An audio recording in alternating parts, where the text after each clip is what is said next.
Welcome to the Financial Fun Podcast with your host, Tammy Johnston.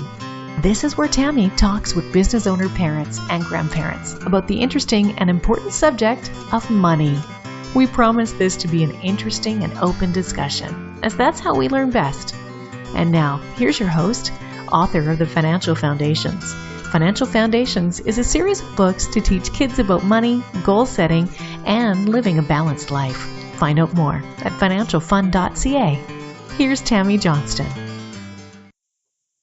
First things first, I would like to thank all of my listeners that have subscribed and reviewed my podcast and invite you to subscribe and review if you haven't yet. I appreciate you helping us to get the word out and making financial literacy a safe and welcoming subject for kids and adults. Second, please check out my podcast website, financialfun.ca, where you will be able to access past shows, find out more about me and our guests, as well as purchase the beautifully illustrated Financial Foundations books that teach kids about money in a fun, healthy, and holistic way. Hello once again, and thank you for joining us for the Financial Fun Podcast. Today, our guest is the wonderful and interesting Deanna Jones. Thank you for joining us, Deanna. Thank you for having me. So, Deanna, tell us, what is your business? What's got you excited?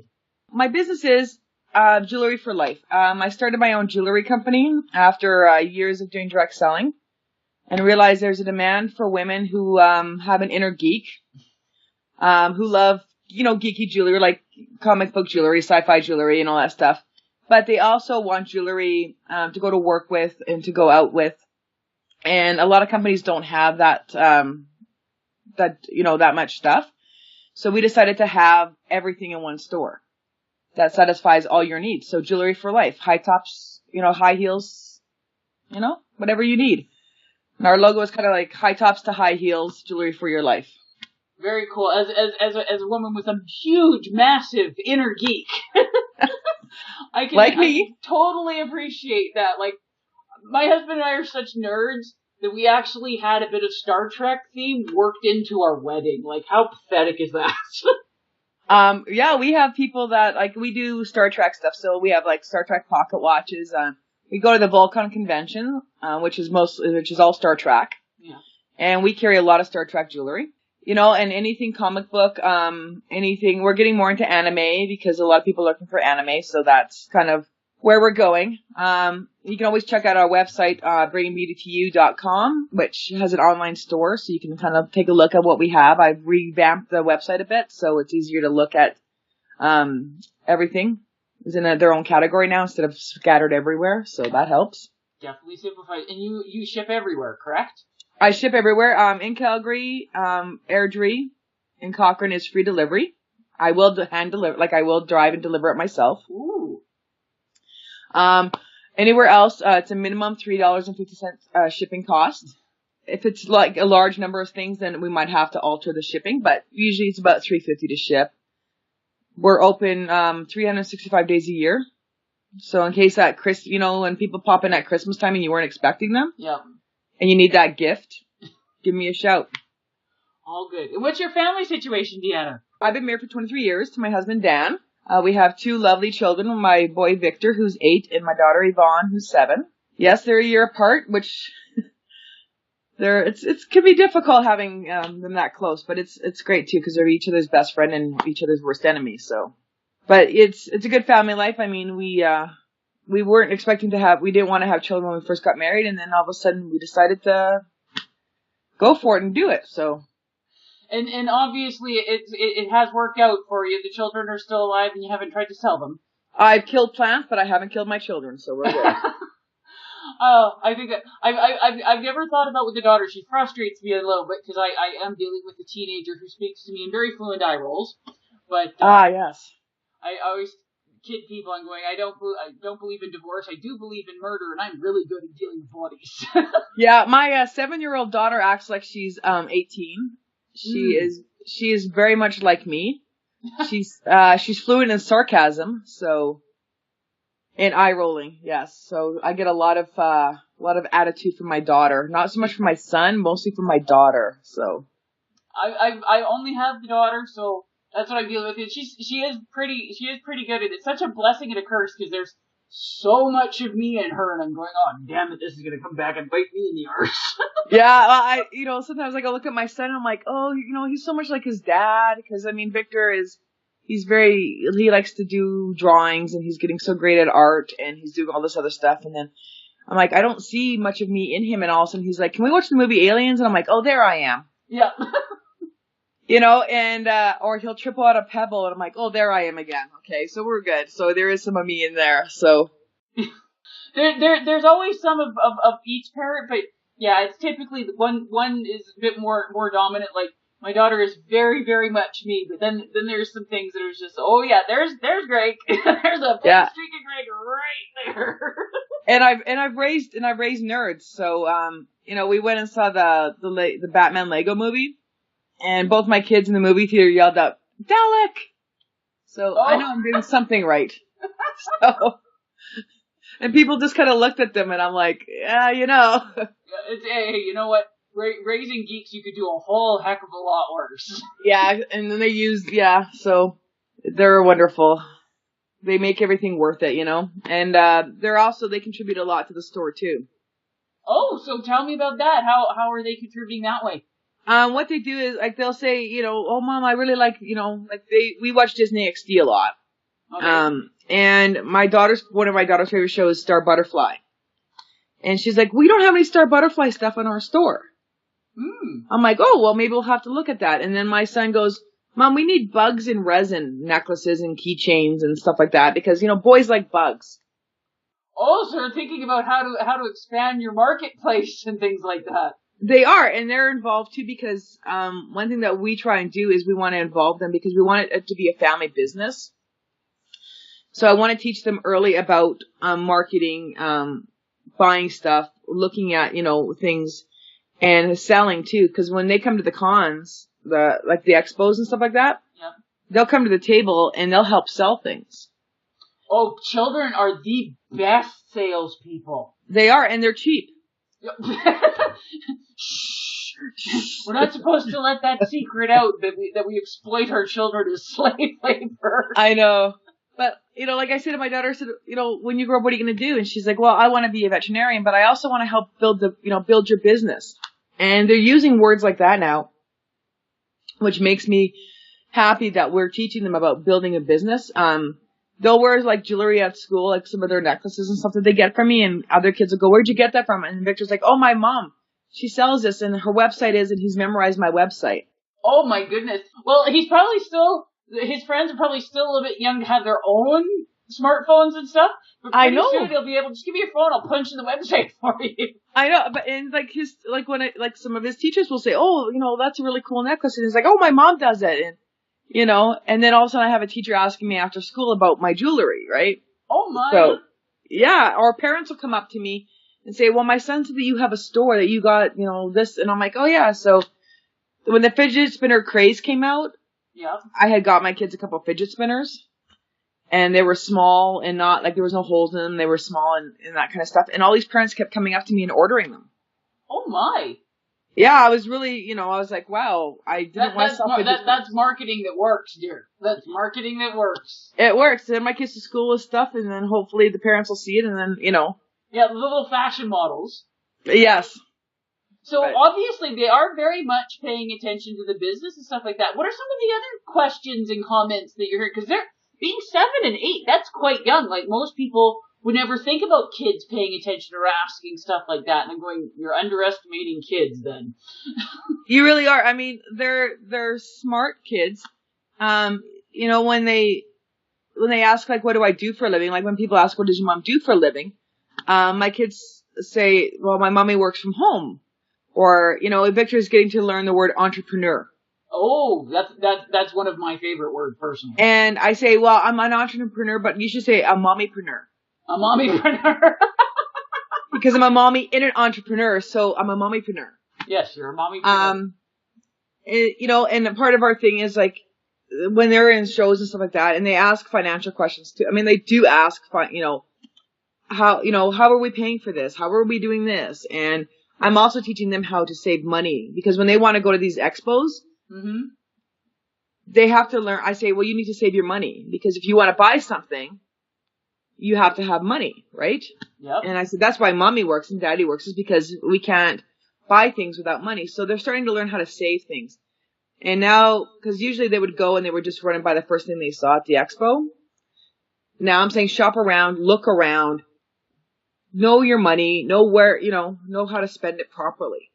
Yeah, well, be conscious and aware of the choices that you are making. Because, yeah, it's very common with kids, and some people never outgrow it, but they're the first shiny object that catches their attention, and their money's gone. Well, see, Victor is he holds his money tight. Like, he has to think really hard before he spends his money. Yvonne, on the other hand, will go and spend all her money on candy immediately. And I'll be like, no. And she's like, it's my money. I get to do what I want. And I'm like, oh gosh.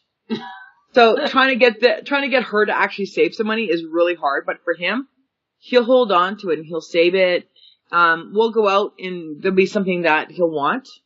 And he'll go, well, I have that much money at home, but I don't have it on me. I'm like, okay, well, when we get home, you can pay me back. Mm-hmm. So when we get home, he goes into his wallet and says, here's how much I owe you. Oh, so he even keeps track. It reminds you. You don't have to remind him. No, he's getting better at that, and that's part of the training, and that's why I wanted them part of the business too, because I need them to understand how business works. Yes. Because even at their age, they need to know how to handle money, like what is money. Because I've seen kids like myself personally, at their age, I had no concept of money.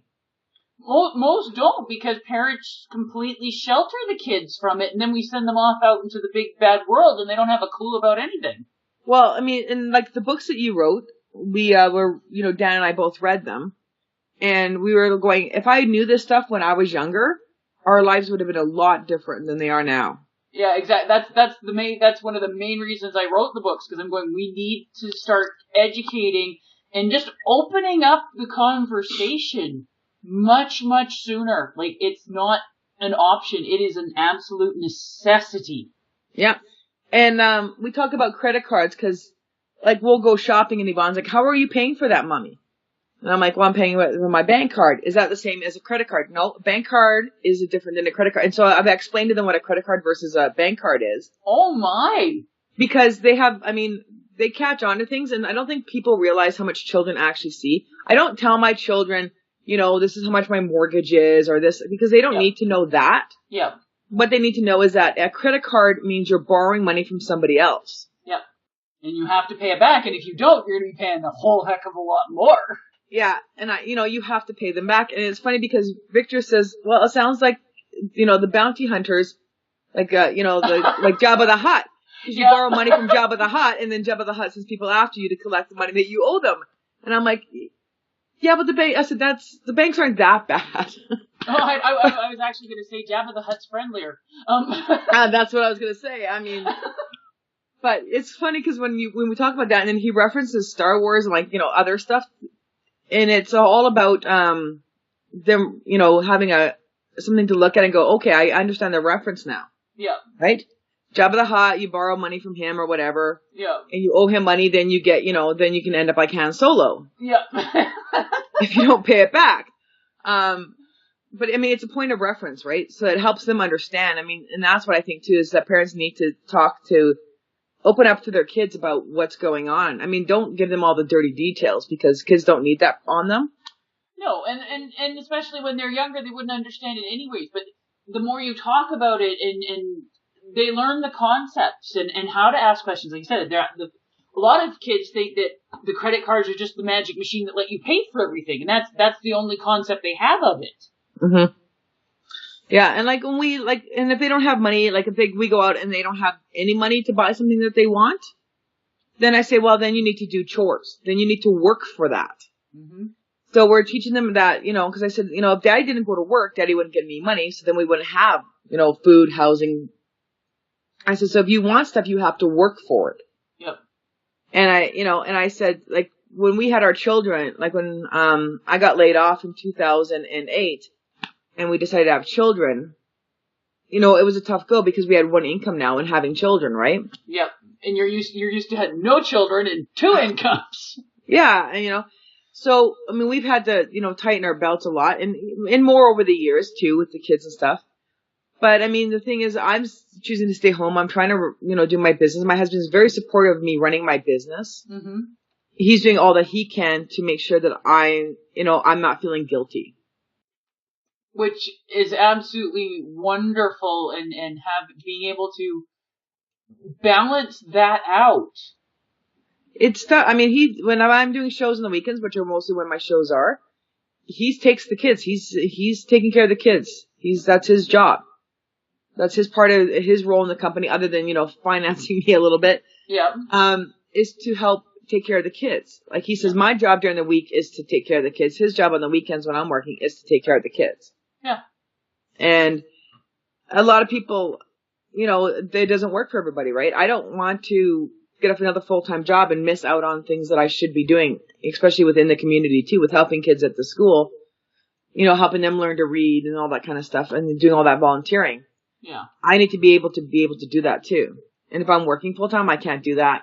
No, you can't. One of the major advantages that I found, because I planned on going into business, because my husband and I were talking about having our daughter. We're going, we don't want to be doing the daycare and all this stuff, and I still need to be working for my sanity and the finances, but I want to be able to have that flexibility to go be pizza mom and do the things that I need to do to extent help out around the school and stuff like that.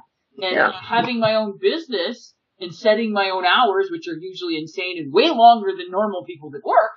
Yeah. But I don't have to ask permission or duck out. I just schedule it.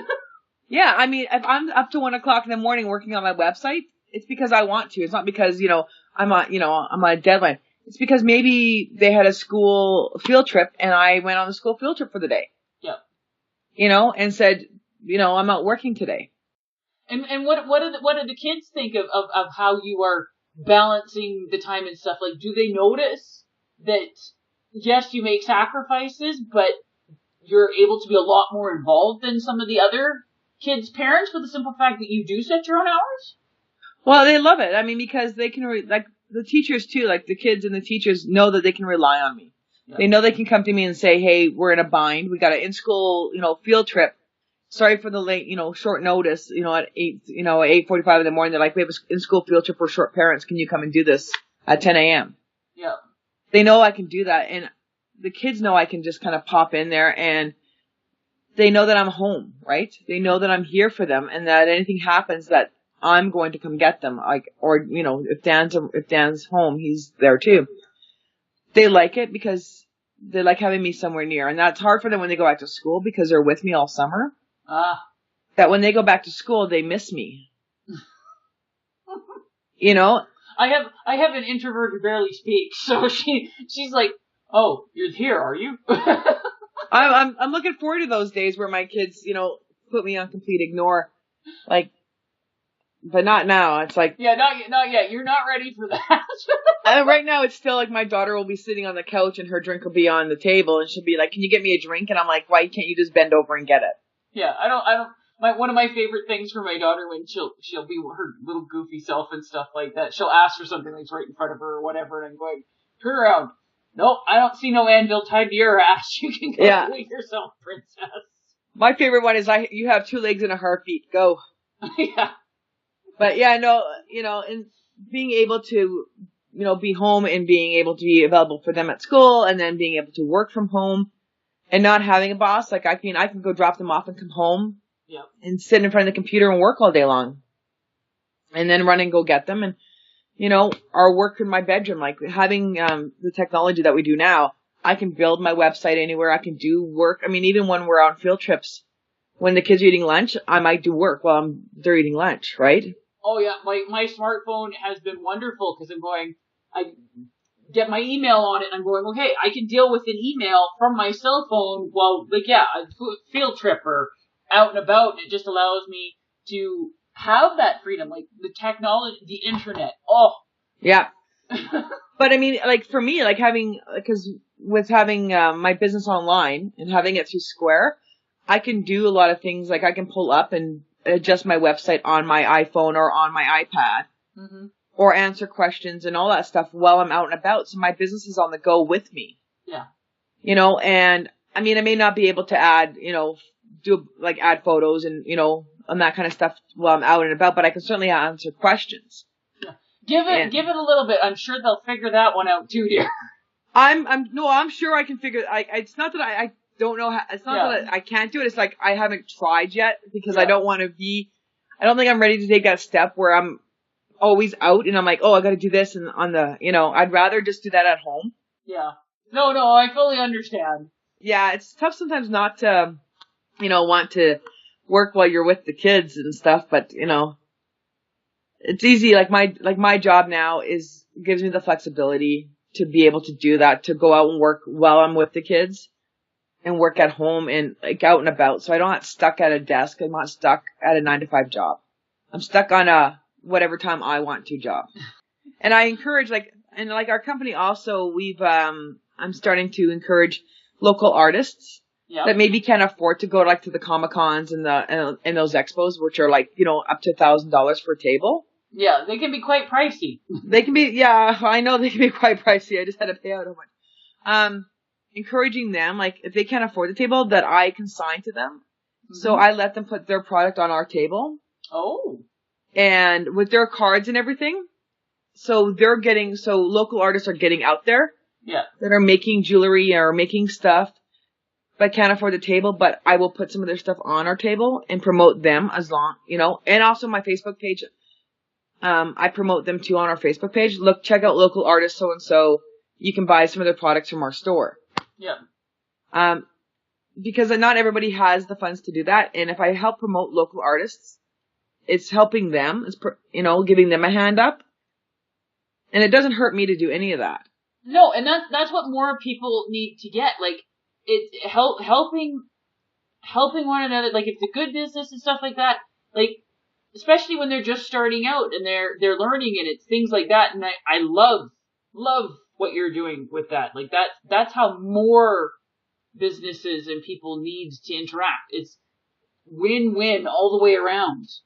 That's what we need to do. As small businesses, we need to promote other businesses that are small, because the only way we're going to succeed, I think, is giving a hand up and not doing, and not putting a hand down. Yeah, exactly. And especially with women who are starting out in their own businesses, I like to give them, extra help, even if it's just advice on what to do and what not to do, because I need to empower them. Because if women are empowered, it might encourage them to follow their dreams a little more. I mean, I'm lucky that that my husband said, follow your dream, because he says, I can't do my job forever. So he says, we would need something to fall back on. He goes, we can fall back on your job. That's what we need to do. He gives me a hand up. I need to give a hand up to other women and other men too, but helping women move forward and maybe, they have a product or something that they're making that they don't think anybody's going to buy. Well, I want to encourage them to, go out there and do stuff like that. Well, yeah, learn, try things, put it out there. So many women in particular hold back and second guess and doubt so much that it doesn't help anyone. No, it doesn't. And that's part of what our philosophy too is with Bringing Beauty to You. Is the reason why it's called Bringing Beauty to You is because we want to bring beauty to the world. We want to bring beauty to everybody. And either through our jewelry or through helping women find find their clothing style, their hairstyle, whatever, helping women in that consulting side of it, finding their woman again. I went through years with having both kids, being a mom and a wife. Where was the woman though? The woman was missing, right? Because I was hair tied up in a bun, sweatpants, running shoes and no makeup. And then all of a sudden I'm like, I need to be a woman. I don't feel like a woman anymore. This is what I feel like as a mom and wife. And then I went out and found all that stuff. And so I want to encourage women to do that too. Get out of the sweatpants, get out of the, and find your inner beauty and let it shine. You don't need to follow the trends or the clothing trends and go and buy expensive clothes. Let's just figure that out. That's the consulting side. Is I want women to go back and being women, feeling confident, feeling that. And it's all about encouraging and bringing the beauty to you is what I brought my beauty to myself, and I need to do that to other women just to help everybody out. Because that's my job. That's my job as a human being, is to help other people. That is excellent. So to wrap up. Yes. So if you could make sure that your two kids fully get 3 financial lessons when you send them out the house, they're on their own. What 3 things do you want to make sure that your kids know so that you feel you've been successful? I want them to know how to save money. Okay. That credit cards are not the answer, because that's a tough lesson. Yep.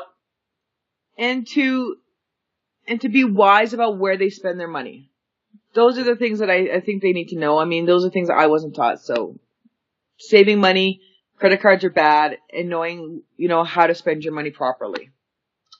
All right. Well, thank you so much for taking time out of your busy day to visit with us. It was a great conversation. Thank you very much for having me on. It was great. You have a good one, my dear. You too.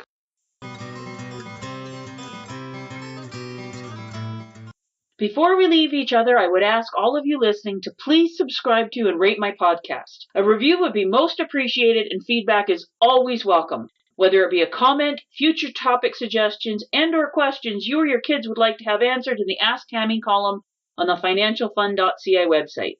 Please feel free to check me out on Facebook at Financial Foundation's Children's Books, on Twitter at Financial Fun, and Instagram at financial.fun.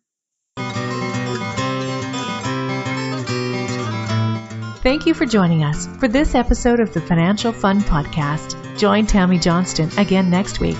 For more information, please visit financialfun.ca.